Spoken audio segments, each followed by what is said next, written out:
as pessoas que estudam a Bíblia, de modo geral, elas buscam assim, um conforto, um consolo, ou então perceber algum mistério, né, assim, especial para a vida delas. E às vezes Deus nos fala dessas formas. Mas a palavra de Deus tem uma característica muito importante, que é a sua literalidade. Ou seja, a forma assim, clara e objetiva com que ela se relaciona com a história e com a nossa própria vida. Então, o nosso mundo, como ele existe, está presente e está representado nas profecias. As profecias têm a capacidade, têm o potencial, né, de revelar os acontecimentos. E quando nós estudamos a Bíblia de forma clara, estudamos a Bíblia a partir da própria linguagem que ela nos oferece a entendê-la, essas coisas ficam claras para nós. Os acontecimentos históricos são muito comuns na Bíblia. Por exemplo, José foi governador do Egito. O Egito era um império naquele tempo. Essa história está toda na Bíblia. Muitos anos depois, quando o povo de Israel estava em Judá, Nabucodonosor, rei da Babilônia, foi e levou muitos jovens cativos para a Babilônia. Lá estava Daniel. Ele cresceu no império babilônico e se tornou um estadista ali. Daniel era um homem de muita cultura, muito conhecimento, e ele teve uma participação decisiva, né, nos acontecimentos do Império Babilônico. Assim como Daniel, também a jovem Esther, que era uma moça, uma judia, e pelos acontecimentos, né, da conjuntura daquele momento, ela veio se tornar rainha da Pérsia. Então ela era uma serva de Deus, ela conhecia as escrituras, o Pentateuco, e os acontecimentos a colocaram, né, numa função, num papel-chave, no momento da história concreta, né, literal, do nosso mundo. Quando Daniel fala de suas visões, aí ele diz: olha, esses animais que eu vi, o anjo explicou que eles representam 4 reinos, 4 impérios, que eram impérios reais, não eram coisas imaginárias. Então, entre eles estava a Grécia, a Pérsia e depois o Império Romano. Quando a gente chega no Apocalipse, então há também o dos animais. Os animais são uma miniatura, um símbolo que Deus utiliza como um recurso de comunicação.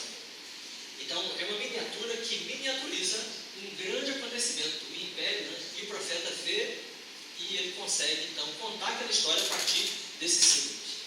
E aí nós precisamos estudar para decodificar os símbolos, entender como Deus, né, revela os acontecimentos da história que tem a ver com o estabelecimento do seu reino.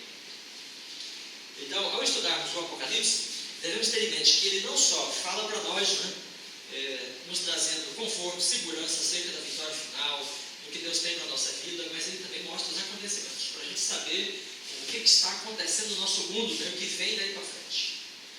Então, esse estudo sobre esta tal besta escarlate, o oitavo rei, tem essa perspectiva. Deus está revelando aí coisas históricas, acontecimentos literais. Quando a gente tem essa compreensão, nós entendemos que Deus atua na história humana, ele interfere, e aquilo que vai acontecer no nosso mundo, né, concretamente, Deus já antecipa na sua palavra, pelas profecias. Então nós vamos fazer uma leitura. Você conseguiu abrir? É mais recente, né? É mais recente. Então, na hora que você conseguir, você pode trocar. Então, vamos ler o texto, olha, Apocalipse 17, a partir do verso 8. Nós já falamos um pouco desse texto aqui de manhã, mas agora vamos fazer um estudo mais específico sobre esses dois símbolos.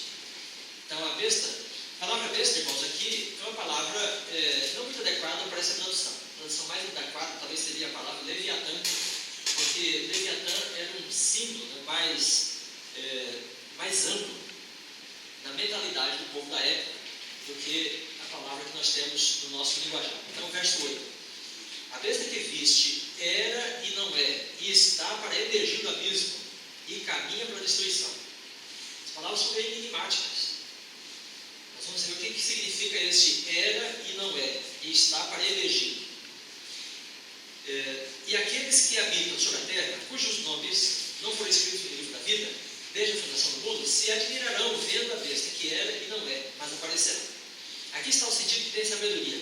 As 7 cabeças da besta são 7 montes, nos quais a mulher está sentada. São também 7 reis, dos quais caíram 5, um existe e outro ainda não chegou. E quando chegar, tem de durar pouco. E a besta que era e não é, também é ele, o 8º rei, e procede do 7, caminha para a destruição. Olha só. Então, o animal tem 7 cabeças, cada uma representa um rei ou um reino, e depois, então, ele tem um último, um anexo, um 8º rei. E esse 8º rei, então, será o último. Depois desse 8º rei, então, aí já são os acontecimentos finais, como nós falamos hoje de manhã. Olha, a besta e os reis, que ela representa nos seus chifres, né? Pelejarão contra o cordeiro, mas o cordeiro os vencerá, porque é Senhor dos senhores e Rei dos reis. Vencerão os que com ele estão, que são chamados, que são eleitos e são fiéis.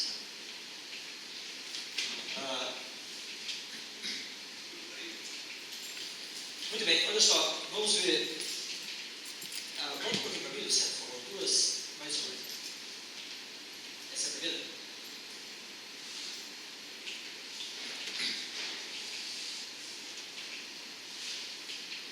Ok. Então, há algumas interpretações principais, vamos mencioná-las.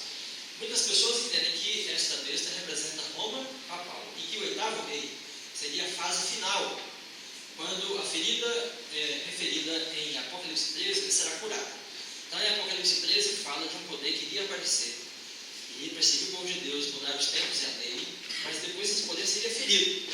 E depois no capítulo 3 diz que ele seria restaurado. Então, algumas pessoas leem aqui o capítulo e falam, bom, a besta que era e não é, deve ser essa mesma do capítulo 13. Então, tem essa primeira possibilidade. Segundo, a besta é o Vaticano, o 8º rei e o último papa. Então, muitas pessoas têm essa interpretação hoje. Nos Estados Unidos tem muitos livros publicados por evangélicos de modo geral. E alguns adventistas também têm essa ideia. Então, eles dizem assim, bom, o Vaticano foi instituído em 1929 e de lá para cá foram 7 papas. E esse atual é o 8º. Mas será que a Bíblia fala realmente assim de papas, de pessoas, né? Individualmente? Terceira, a besta é o próprio diabo, ou dragão de Apocalipse 12. Outra interpretação diz que a besta representa uma coalizão político-militar, ainda futura.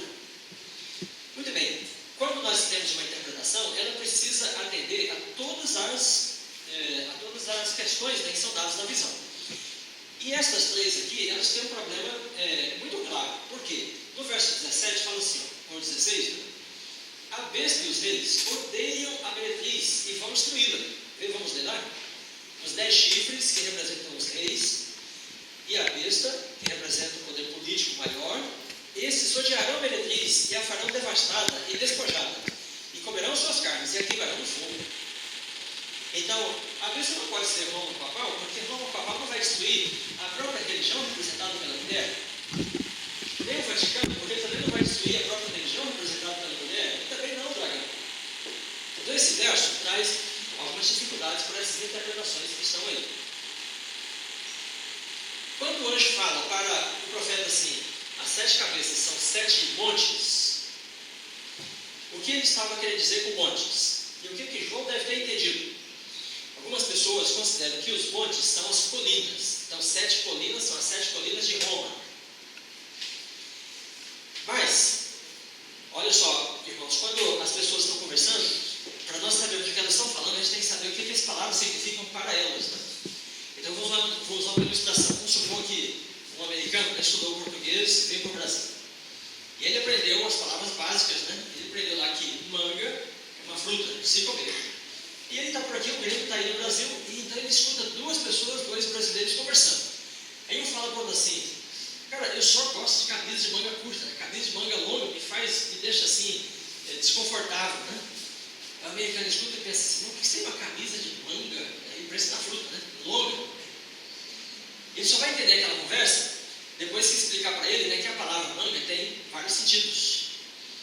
A palavra designa a fruta, essa parte da vestimenta, e também é até um verbo, né, mangar, que é caçoar. Né? Tem até pessoas que têm o nome de manga. Tem manga larga, pasto, na manga. Sim, onde o tal do mangueiro, etc. Muito bem, então olha só, para nós sabermos o que o João entendeu da fala do anjo, precisamos saber o que significava monte para ele. Assim como o americano precisa saber o que significa a palavra manga em todos os seus sentidos, né? As palavras de João tinham significado que elas têm na Bíblia que ele lia. Por exemplo, aqui está assim, porque de Jerusalém sairá o restante. E de onde?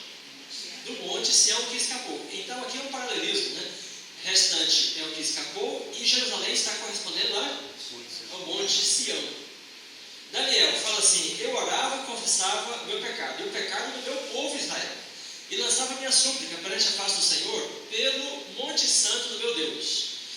Quando Daniel disse que estava orando pelo monte santo do Senhor, ele estava orando era pelaquela montanha que ficava lá perto de Jerusalém. Por que ele estava orando? Pelo povo, né? Pelo reino de Judá. Então a palavra monte para eles também se referia a um rei, um povo. E quando o anjo então fala são 7 montes, aí Daniel pensou, bom, não é montanha, deve ser 7 conselhos, né? Também o anjo fala assim, e são 7 reis. Seriam pessoas, literalmente? Aí tem que ver então o que significava rei nos textos que João estava acostumado a ler. Daniel 7,17, o anjo também falando para Daniel, diz assim, estes grandes animais, que são 4 reis que se levantarão da terra. Quando ele falava dos 4 animais, que era o leão, o leopardo, o urso e o 4º animal, ele estava falando da Babilônia, da Pérsia, da Grécia e do Império Romano. Só o Império Romano teve dezenas de imperadores e reis. Então, ele chama cada um desses impérios aqui de reis. Então, a palavra rei para o profeta, no linguajar dele, também designava o povo, o império. Também Daniel 8,23 fala, mas não disse levantar um rei. E está falando de Roma, de feroz catadura. Então, o Império Romano, novamente, aí é designado simplesmente pela palavra rei. Então, os 7 reis que ele fala, não são 7 pessoas, muito menos 7 papas. São 7 grandes impérios ao longo da história. Aí diz assim, 5 já passaram, no tempo de João. Um existia, que era o Império Romano, e outro ainda estava para vir. Muito bem, vamos dar uma olhada aqui nos 3 símbolos que aparecem em Apocalipse. No Apocalipse 12 diz que tem, João descreve um dragão vermelho. Não devia ser como esse aqui, mas vamos supor que esse represente. Né? E depois no capítulo 13 ele fala que viu uma besta parecendo um leopardo, com pés de urso e boca de leão. No capítulo 17 diz que a mulher está montada numa besta de 7 cabeças. Então o que é comum entre essas 3 visões? É que as 3 tratam de um símbolo de 7 cabeças e 10 chifres. Então eles não são os mesmíssimos, porque um é vermelho, outro é leopardo. Um diz que é um dragão, outro diz que é uma besta. Mas eles têm uma coisa comum que se repete, que é essa estrutura básica, né? 7 cabeças e 10 chifres. Essa estrutura básica faz com que a gente possa relacionar Apocalipse 12, 13 e 17 com Daniel, porque em Daniel tem uma estátua que representa 4 impérios, depois tem 4 animais, depois no capítulo 8 tem 2 animais e um chifrezinho que aparece no segundo animal. Então ali são visões paralelas que tratam do mesmo assunto, mas usando símbolos diferentes. Então, provavelmente, em Apocalipse temos a mesma situação, 3 visões diferentes, mas que tratam dos mesmos assuntos.